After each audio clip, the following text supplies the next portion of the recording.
Si kakak lagi gabut ya karena sendirian. Iya kak, Hello guys, sendirian. bersama saya lagi dalam Alright Nokta Channel. So hari ini sahabat semua, Udah siap sekali nanti lagi saya ale ingin adik sampaikan satu pendedahan dan juga pembongkaran ya daripada pihak ISPRM. Dan akhirnya segalanya terdedah. Semua itu hanyalah fitnah, rekaan semata-mata daripada geng kaki fitnah. Ini adalah hasil siasatan terhadap Ratu Naga atau dikenali sebagai Ratu Fitnah. Sahabat-sahabat semua, ini turut terkait juga dengan siapa ni? Samsul ya, setiausaha kepada Perdana Menteri, kalau saya tidak silap lah ya. Dan dengan itu sahabat semua, saya ingin membacakan kenyataan terkini daripada pihak ISPRM. Tapi sebelum saya teruskan, jangan lupa juga untuk terus support Alright Napa Channel dengan cara tekan butang subscribe, like dan share. Mari kita ikuti berita gempa hari ini. Isu Ratu Naga, ISPRM tak jumpa rekod pindahan wang. Kalau mereka katakan hari ini Samsul terima duit daripada NGO yang diberikan duit itu daripada GPM, Jabatan Perdana Menteri, ternyata sahabat semua itu hanyalah rekaan semata-mata ya daripada geng-geng kaki fitnah ini. Jadi Suruhanjaya Pencegahan Rasuah Malaysia hari ini tidak menemukan sebarang transaksi pemindahan wang terhadap mana-mana pegawai di Jabatan Perdana Menteri GPM yang diterima daripada pertubuhan bukan kerajaan NGO seperti mana yang didakwa oleh geng-geng kaki fitnah Perikatan Nasional ini. Dapatan itu diperoleh oleh ISPRM berdasarkan siasatan awal terhadap aktivis politik pro Perikatan Nasional Syarul Emarena Abu Sama atau lebih dikenali sebagai Ratu Naga atau Ratu Fitnah yang didakwa menerima ganjaran untuk membantu NGO itu mendapatkan geran kerajaan. Ketua Pesuruhjaya ISPRM Tan Sri Azam Baki berkata, terdapat tumahan yang mendakwa GPM menerima atau mendapat wang kembali selepas memberikannya kepada NGO terbabit.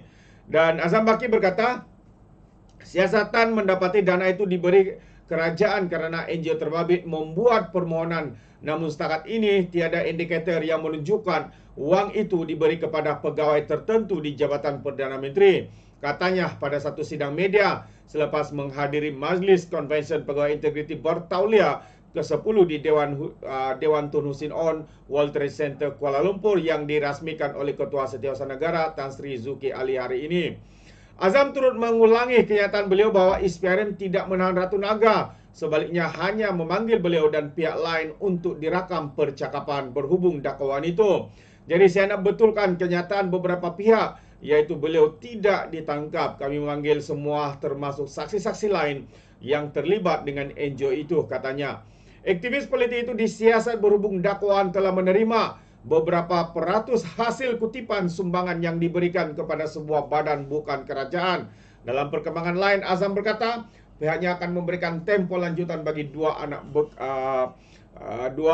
anak bekas Perdana Menteri Dr. Mahathir Mohamad untuk mengisytiharkan harta mereka.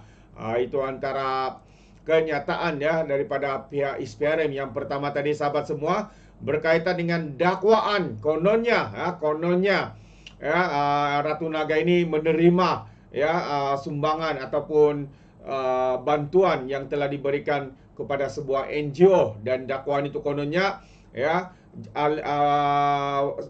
YB ataupun Datuk Samsul ataupun pegawai di GPM kononnya menerima balik sumbangan itu. Jadi itu adalah satu pembohongan yang jelas sahabat-sahabat semua, dilakukan hanya untuk membina propaganda persepsi sempit yang dilakukan oleh geng-geng kaki fitnah ini terhadap Setiausaha Perdana Menteri kita hari ini, yaitu Samsul Iskandar.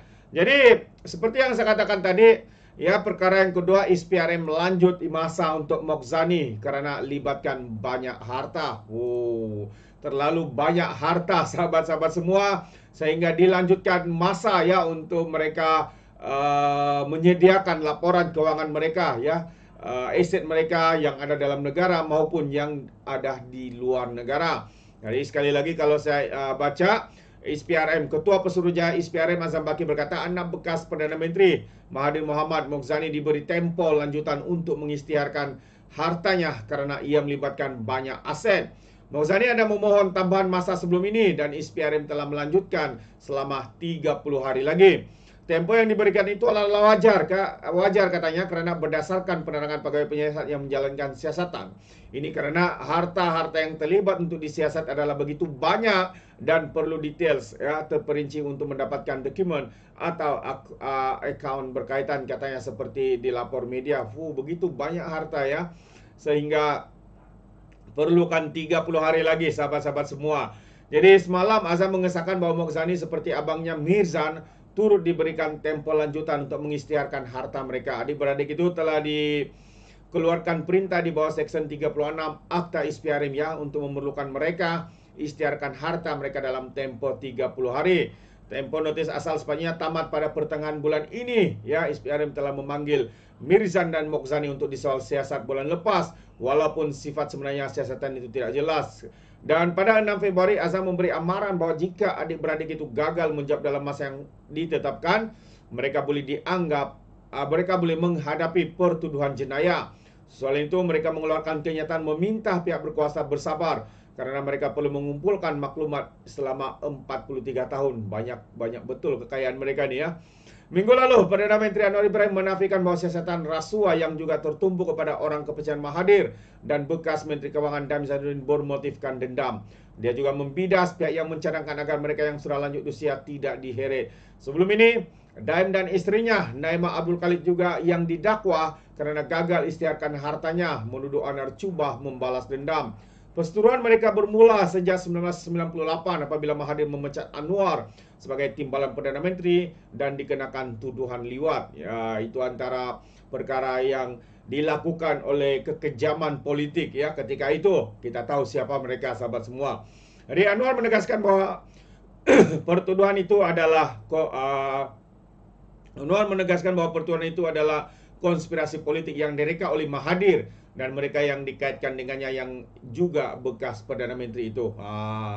Jadi kita tahu sahabat semua bahawa Mahathir sendiri pernah mengatakan bahawa ya bukti tidak ada ditemui ya untuk menyabitkan Datuk Seri Anwar Ibrahim, dan apa yang mereka lakukan katanya dengan pembongkaran Mahathir itu ada beberapa individu telah dibayar kalau tidak silap 5 juta begitu ya supaya mensabitkan Datuk Seri Anwar Ibrahim dengan apa cara sekalipun. Itu sahabat semua adalah satu perkara yang dibocorkan sendiri oleh Mahathir, tapi kini dia lupa. Dia lupa, mungkin sudah nyanyuk dan sebagainya. Itu pandangan saya sahabat semua. Bagaimana dengan Anda? Anda boleh berikan komen di dalam ruangan komen. Terima kasih. Izinkan saya untuk mengundurkan diri dan seperti biasa peribahasa mengatakan tapapun kangkap 2 tahun keinginan. Dalam bahasa Melayunya, tepuk dadah, tanya selera. Sekian je daripada Orat Napa Channel. Kita berjumpa lagi. Bye-bye.